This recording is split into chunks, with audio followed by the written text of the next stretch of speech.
여러분, 아메리카 대륙을 처음 발견한 사람이 누구입니까? 라고 누군가 질문한다면 뭐라고 대답하시겠습니까? 콜럼버스입니다. 라고 대답하실 것입니다. 그러나 이것은 답이 아닙니다. 질문 자체도 성립되지 않습니다.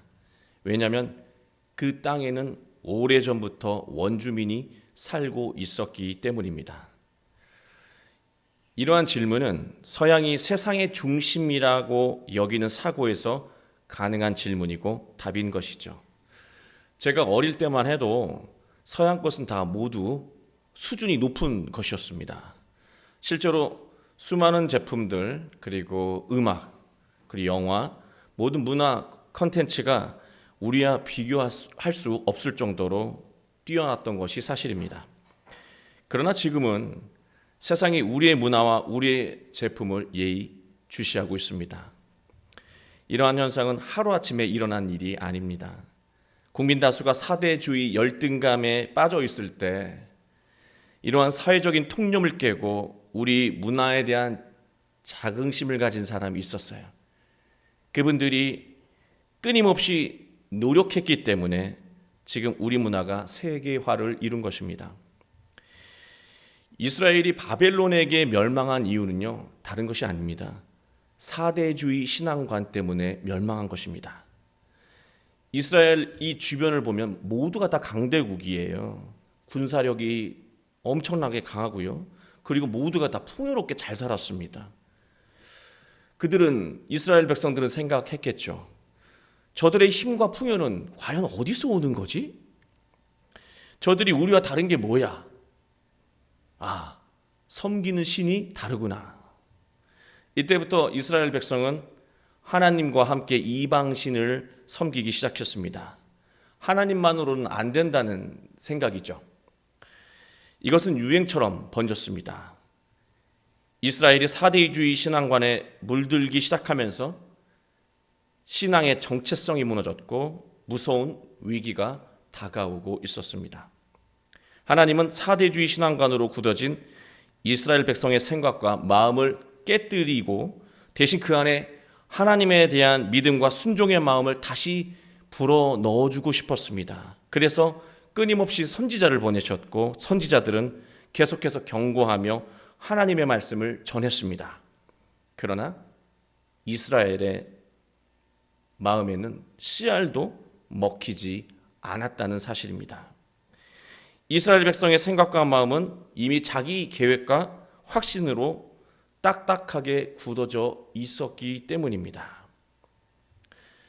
사람은 자기 생각과 확신이 깨지는 고통스러운 경험에서 성장하기 시작한다는 거예요.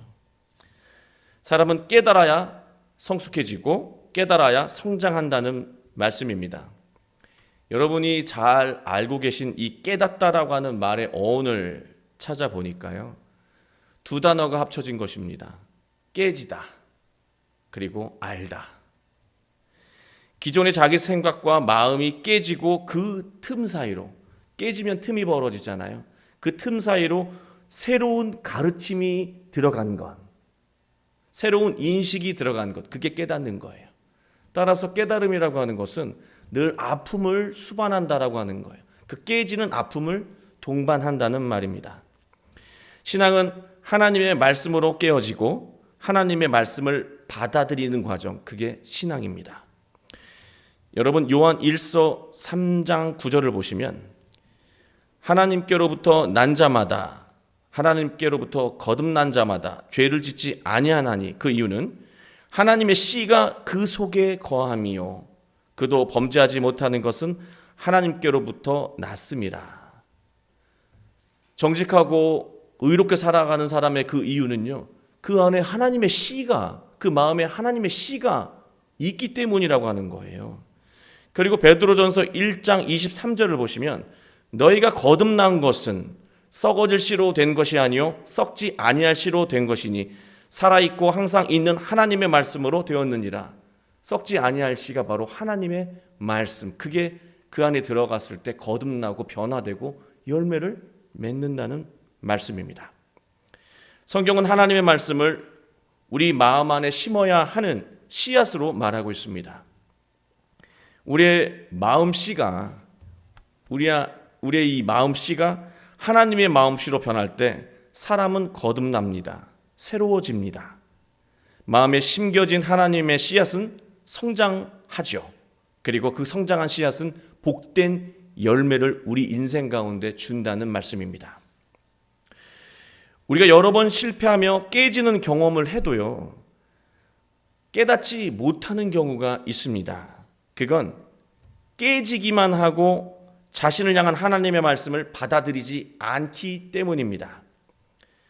여러분, 자녀가 같은 실수를 되풀이하고 부모에게 같은 지적을 받습니다. 왜 그렇습니까? 그것은 자녀가 혼이 나지만 부모의 가르침을 받아들이지 않기 때문입니다. 자녀가 깨닫지 못한 것이죠. 우리가 깨지기만 하고 깨닫지 못하면 우리의 인생은 발전하지 못한다는 거예요. 늘 깨지기만 하고 발전하지 못한다는 말씀입니다. 하나님의 말씀을 받아들여야 돼요. 깨달아야 한다는 거예요. 하나님은 이스라엘 백성을 바벨론에게 멸망시키셨습니다. 유다의 많은 백성이 바벨론으로 끌려갔습니다. 하나님은 바벨론 땅에 끌려간 백성을 위해서 세운 선지자가 바로 에스겔 선지자라고 오늘 말씀은 전하고 있습니다. 포로가 된 백성들은 포로가 된 현실, 이 참혹한 현실과 또 에스겔이 전하는 하나님의 말씀으로 지금까지 우상신앙에 이 젖어 있었던 상태에서 깨어나기 시작했습니다. 그러나 바벨론에게 끌려간 백성들과는 다르게 다행히 유다에 이 예루살렘에 남아있는 백성들은요, 하나님의 말씀을 받아들이지 않았습니다. 여전히 안일했어요. 나라가 패망했는데도 여전히 깨닫지 못하고 있는 거예요. 깨지기만 하고 깨닫지는 못하고 있는 거예요. 하나님의 말씀을 이 아픔 속에서 받아들이지 않고 있는 거예요.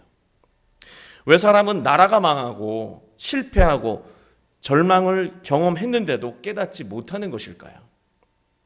왜 이렇게 안 좋은 것들을 되풀이하는 것일까요? 왜 자신을 향한 하나님의 말씀을 받아들이지 못하는 것일까요? 바벨론에 끌려가지 않고 예루살렘에 남아있는 백성들의 모습 속에서 그 이유를 우리가 알 수가 있습니다. 바벨론 백성들이 이렇게 말한다는 거 아닙니까?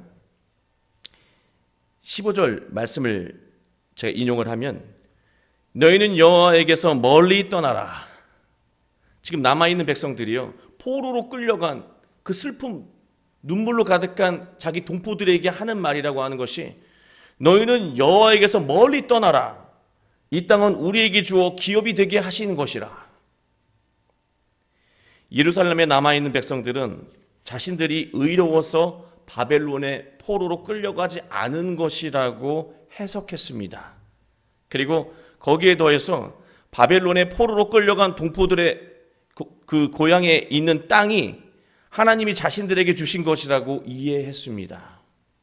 끌려갔으니까 땅에 임자가 없어진 거 아닙니까? 다 우리에게 주신 것이라고 이 상황을 해석하고 있는 거예요.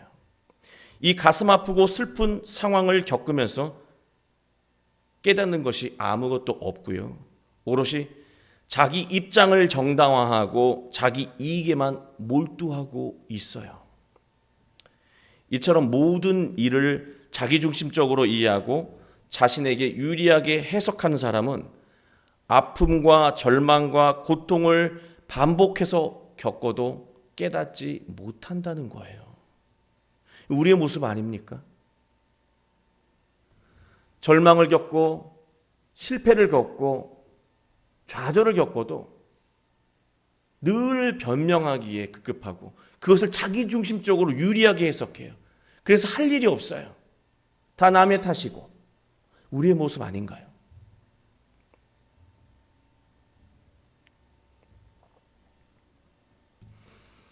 모든 일을 자기중심적으로 이해하고 자신에게 유리하게 해석하는 사람은 어떤 아픔과 절망과 실패를 경험해도요, 깨닫지 못한다는 거예요.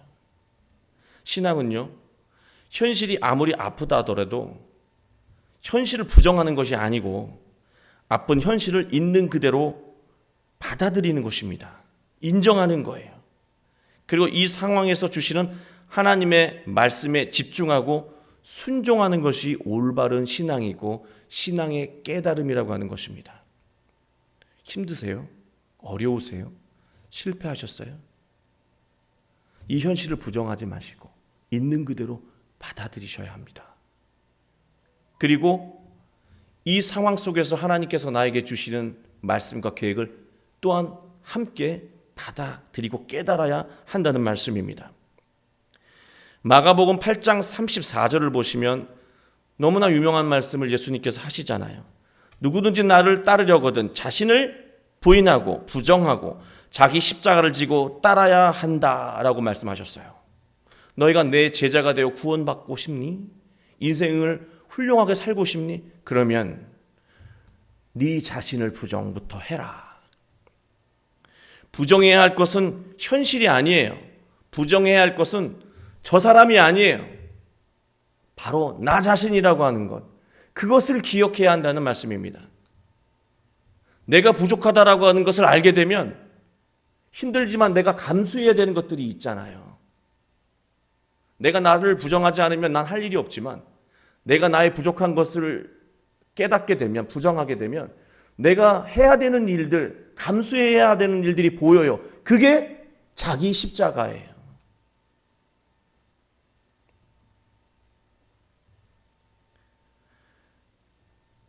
하나님은 깨닫지 못하는 예루살렘 이 주민들에게 상황을 보시고 철저하게 심판하신다고 말씀하셨고, BC 586년에 정말로 말씀대로 예루살렘을 파괴하셨습니다.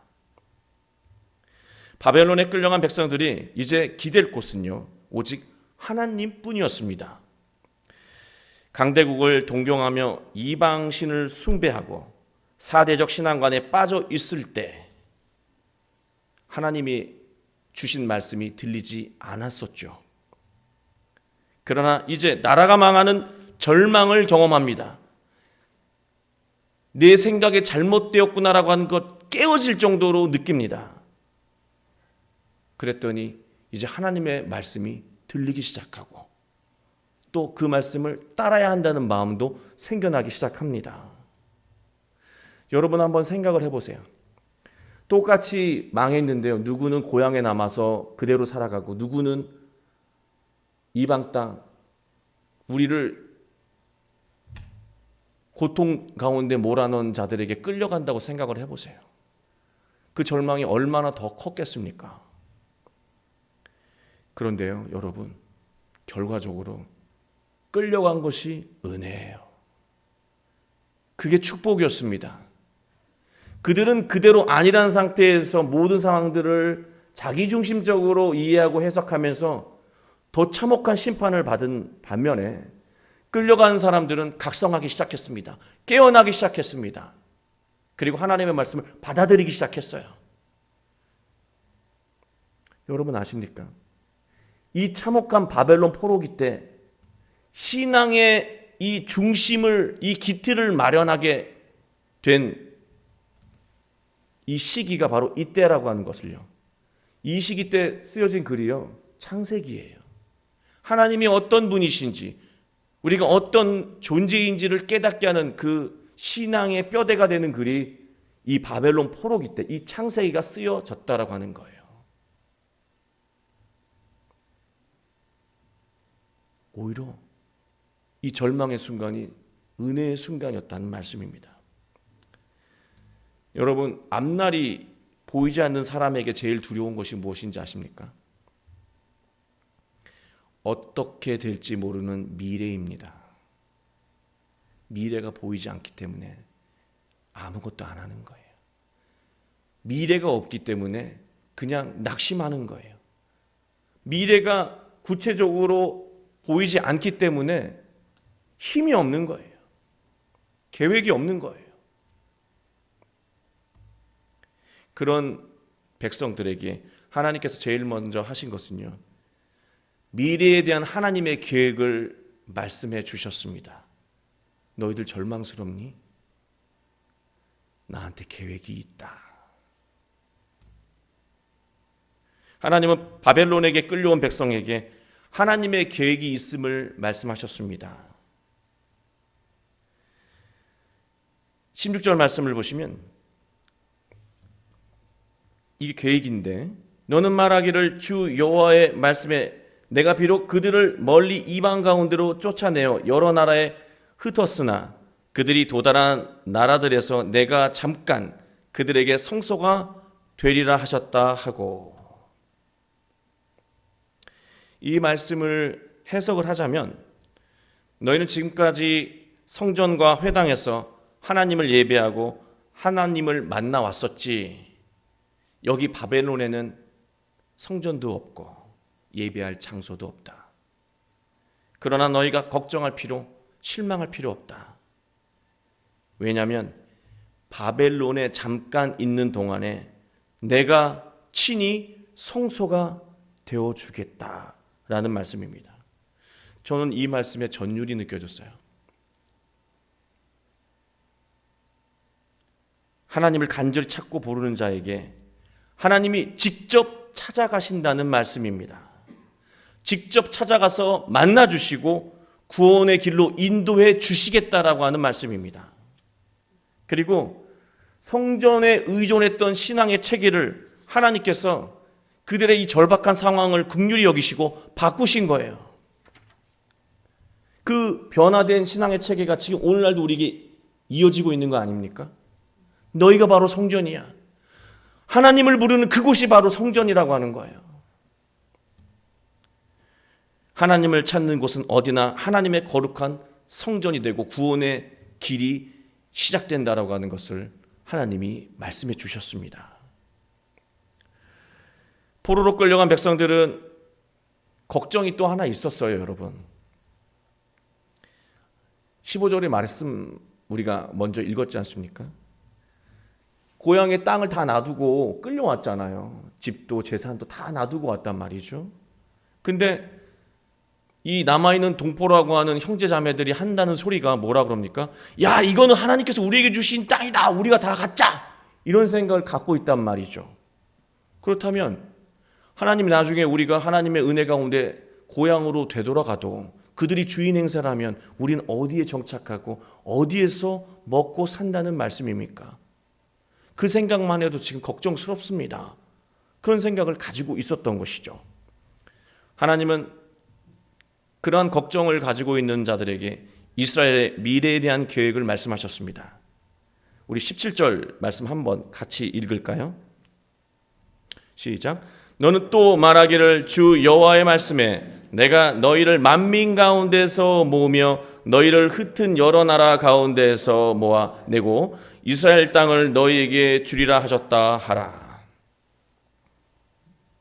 나에게 다 계획이 있으니 일어나지 않을 일에 미리 걱정하지 말라는 거예요. 내가 땅을 다 줄 거야. 그러니 일어나지 않을 일을 미리 걱정하지 말라고 하신 거예요. 하나님은 고향으로 돌아갈 때 해야 할 일을 말씀하고 계십니다. 앞으로 해야 할 일을 미리 말씀하는 장면이 18절, 19절에 나오는데요. 아직 돌아가지도 않았어요. 근데 돌아간 후에 해야 할 일을 미리 말씀하고 계셔요. 그 이유는 때가 되었을 때, 돌아갈 때가 되었을 때 그 일을 수행할 수 있도록 미리 영적으로 준비하라고 하는 하나님의 당부였던 것입니다. 18절 말씀을 보시면 그들이 그리로 가서 그 가운데 모든 미운 물건과 모든 가증한 것을 제하여 버릴지라. 나중에 이 포로로 잡혀서 고초를 겪었던 사람들이 신앙적으로 성숙해져서 돌아오면 그 예루살렘 땅에 있는 모든 하나님이 미워하는 물건과 가증한 것을 제거할 거라고 말씀하고 있습니다. 이 말은 너희가 그런 일을 하게 될 것이니까 먼저 그거에 합당한 신앙과 믿음과 마음을 가진 자가 되라고 하는 거예요. 준비하라고 하는 겁니다. 미운 물건이 무엇이겠습니까? 우상을 비롯해서 하나님이 싫어하는 모든 것들을 의미합니다. 요만한 어떤 우상 조각을 그것만 말하는 것이 아니고 하나님이 싫어한 모든 것을 다 미운 것이라고 말하고 있습니다. 이 미워하다라고 하는 이 단어는 싫어한다는 의미이기도 해요. 여러분, 우리의 일상을 돌아보면 하나님을 생각하고 나를 돌아볼 수 있는 시간이 없게끔 만드는 것들이 꼭 있습니다. 하나님을 생각하고 나를 돌아볼 수 없게끔 만드는 물건, 그런 취미, 그런 놀이, 그런 만남 꼭 있어요, 여러분. 그것이 우리에게 완전히 제거되어야 된다고 말씀드릴 수는 없습니다. 휴대폰일 수도 있고, 휴대폰은 우리에게 필요한 거잖아요. 휴대폰일 수도 있고, 그리고 친구와의 만남일 수도 있고, 또 취미생활일 수도 있고, 놀이일 수도 있습니다. 그것을 완전히 제거하라고 말씀드릴 수는 없습니다. 그러나 오늘 이 말씀을 비추어 본다면 조절하고 절제할 수는 있지요. 어느 시간만큼은 하나님을 생각하고 하나님과의 시간을 갖고 나를 돌아볼 수 있는 시간을 확보하기 위해서 어느 순간만큼은 우리가 제하고 조절하고 치워놓을 수 있지요. 그것을 하지 않으면, 그 조율에 실패하면 그 모든 것들이 우상으로 변화되어서 우리의 삶을 갉아먹게 된다는 말씀입니다. 무슨 휴대폰이 나를 갉아먹겠어. 내가 증시 몇 번 이렇게 검토하는 게 무슨 내 삶을 갉아먹겠어. 잘 보세요. 갉아먹어요. 그것만 하고 있어요. 하루 종일. 삶 가운데 없애버릴 수는 없습니다. 그러나 시간을 정해놓고 조율할 수는 있습니다.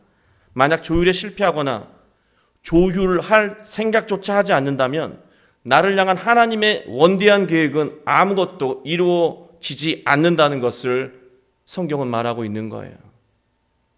너에 대한 원대한 계획을 내가 말해주고 있지 않니?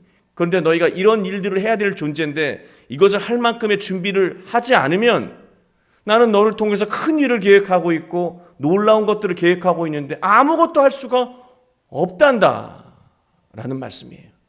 왜냐하면 우상으로 가득해 있는 삶을 살아가고 있기 때문에.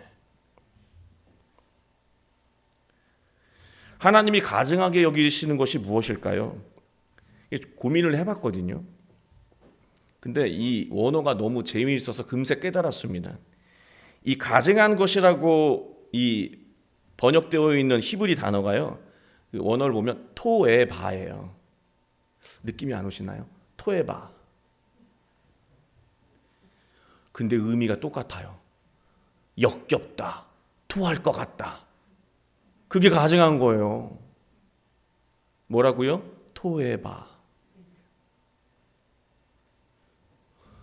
하나님께서 우리를 사랑하시는데 이 모습만 보면 역겹다는 게 있다는 거예요.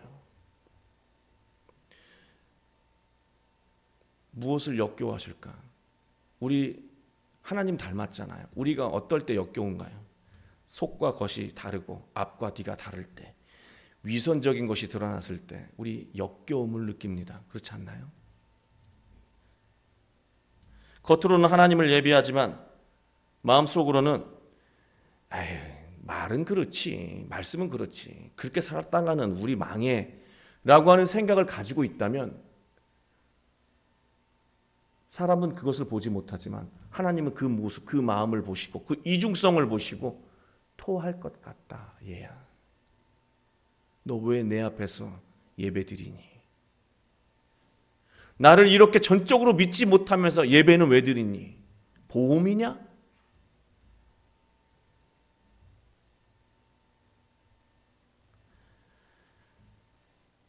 우리가 이중적인 마음을 갖는 이유가 있어요. 하나님보다 사람을 더 신경 쓰기 때문에 그렇습니다. 우리가 이중성은요, 사람은 우리 이중성을 보지 못하기 때문에 좋은 척, 선한 척, 거룩한 척 할 수 있지만 하나님은 어때요? 우리의 속을 훤히 다 보시기 때문에 하나님 앞에서는 위선할 수가 없어요. 토에바 같은 인생을 살 수가 없어요. 그러나 사람을 더 신경 쓰며 살기 때문에 우리는 하나님 보시기에 역겨운 삶을 살아가다가 절망의 삶 가운데 놓이게 된다는 말씀입니다.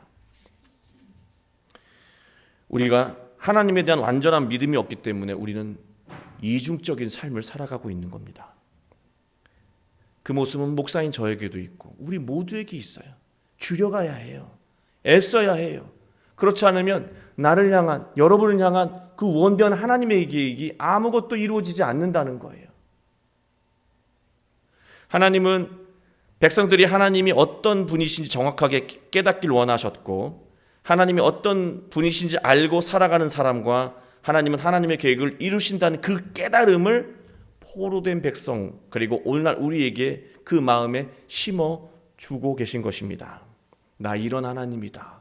그것을 마음에 새기고 깨닫고 이제 너를 향한 나의 원대한 계획을 좀 이룰 수 있게 그런 마음의 자리를 가져다오. 그렇게 우리에게 애타게 간구하고 계신 겁니다.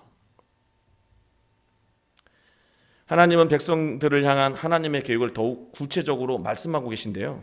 19절 말씀을 보면 내가 그들에게 한 마음을 주고 그 속에 내 새 영을 주며 그 몸에서 돌 같은 마음을 제거하고 살처럼 부드러운 마음을 주어라고 말씀하고 있습니다.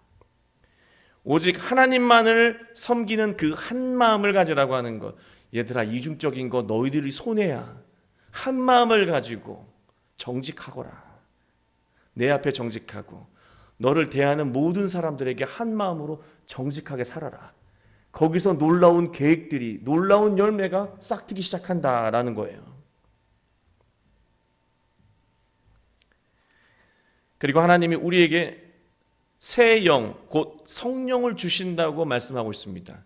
지금까지 너희들의 마음으로는 안 돼. 새로운 영, 하나님의 영, 바로 성령을 주신다고 말씀하고 있습니다.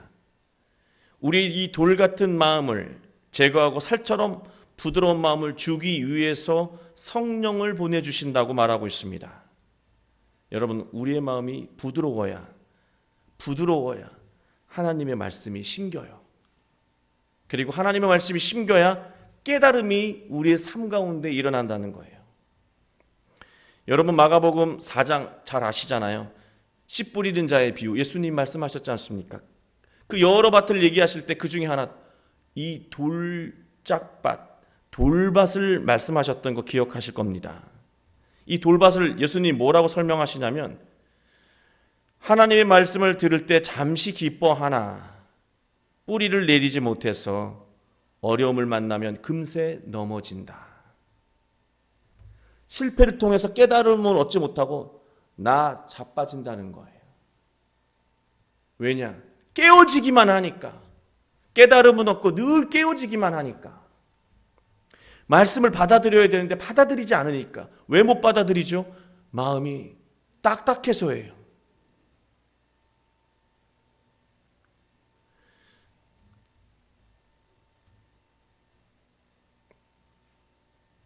하나님의 말씀을 받아들이지 않고 깨닫지 못해서 일어나는 현상입니다. 하나님의 말씀이 들어가지 않을 정도로 마음이 돌처럼 되었다는 것은요, 위험한 상황이에요. 우린 과거에 어떤 그 경험과 기억, 나 예전에 상처받았잖아, 뭐 이러면서 하나님 말씀에 순종하지 않는 거, 나 옛날에 섭섭했잖아 이러면서 그 핑계를 대면서 늘 현실을 부정해요. 자기를 부정하지 않고. 그러면서 하나님 말씀 순종하지 않는 것을 정당화합니다. 근데요, 여러분, 그게 그냥 그럴 수도 있지가 아니라 너무 안타깝고 위험한 상황이라고 하는 거예요. 하나님의 말씀이 들어가지 않는 상황은 너무나 위험한 상황이에요. 여러분, 삼라만상 하나님께서 창조하신 모든 것들을 보세요. 하나님이 창조하신 생명의 기운을 불어넣은 것들은요, 살아있을 때는 부드럽고요, 죽어갈 때 딱딱해집니다. 병이 걸리지 않아도 우리 살이, 굳은 살이 배잖아요. 바늘로 찔러도 안 아파요. 왜 안 아파요? 죽은 살이기 때문에 그렇습니다. 세포가 딱딱해지면요, 우리는 그것을 암이라고 부릅니다.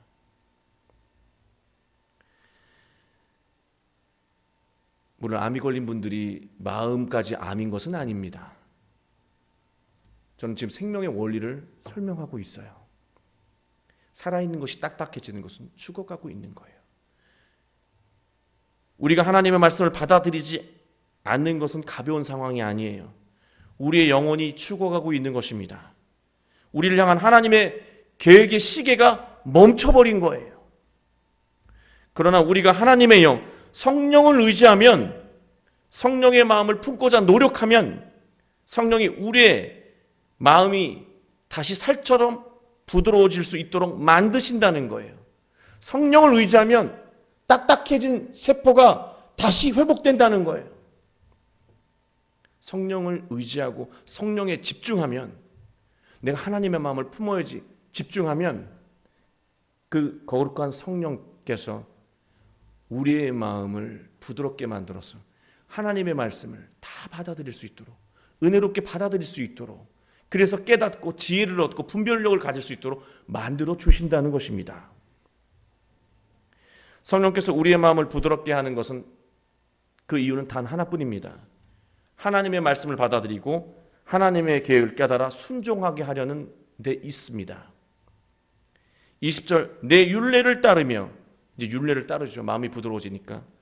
내 규례를 지켜 행하게 하리니 그들은 내 백성이 되고 나는 그들의 하나님이 되리라.